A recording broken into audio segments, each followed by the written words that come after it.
जय जगन्नाथ श्रोता बंधु मु आज आपण मानकु महाप्रभु जगन्नाथंकर एक गप सुनाइबाकु जाउछि। गप जहाँ महाप्रभु जगतर नाथ जगन्नाथंक इतिहास रे पुराना समय रे ओडिशार जंगल मध्यरे गोटिए गुप्त देवतांक पूजा हेउथिला। तांको नाम थिला नीलमाधव।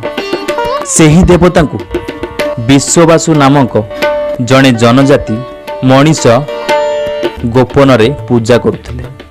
एही संवाद मालव देशर राजा इंद्रदुम्न कान रे पड़िथिला। सेही अदृश्य देवतांकु देखिबाकू बहुत आग्रह प्रकाश करथिले। से तांको दूत विद्यापति खोजिबाकू पठाइले।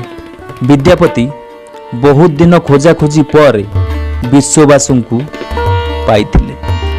तांकर कन्या ललितांक सह विवाह करी से नीलमाधवंक दर्शन करिबा पई उपाय पाइगले।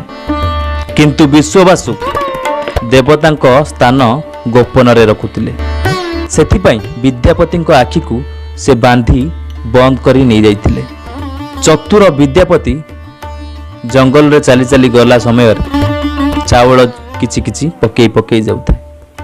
परे सेही चाउल अंकुरित होई रास्ता देखाई देला। राजा इंद्रदुम्न शेषरे सेही स्थान को पहुंचिले। किंतु नीलमाधव अदृश्य हो जाइतिले। राजा दुखित हेले।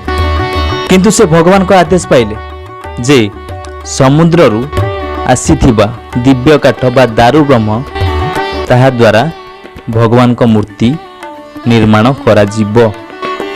किछि दिन परे समुद्र कूल को एक दिव्य काठ भासी आसिला। एही काठ द्वारा महाप्रभु जगन्नाथ बलभद्र एवं भौणी सुभद्रांक मूर्ति तैयारी हेला। कुहा जाए जे भगवान विश्वकर्मा एक वृद्ध कारीगर भावे आसीथिले एवं से एक शर्त मध्य देले। शर्तटी हेउची एहा जे मूर्ति संपूर्ण न हेबा पर्यंत केही भी द्वार खोलिबे नाही। किंतु रानी गुंडीचा अशांत होई द्वार खोलीदेले। सेथिपई कारीगर अदृश्य होईगले एवं मूर्ति गुड़िक अधूरा रहीगला। हाथ पाद नथिबा अद्भुत रूपरे। राजा एहाकू भगवान को इच्छा भावी ग्रहण करिनेले।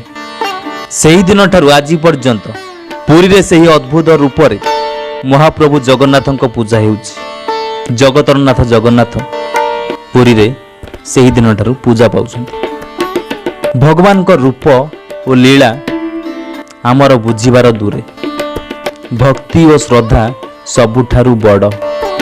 श्रोता बंधु आजिर एही इतिहास गल्पटी को मु एठी संपन्न करुछि। जदि किसी त्रुटि थाए दया करी मते क्षमा करिदेबे। रहुछि आज्ञा। नमस्कार। जय जगन्नाथ।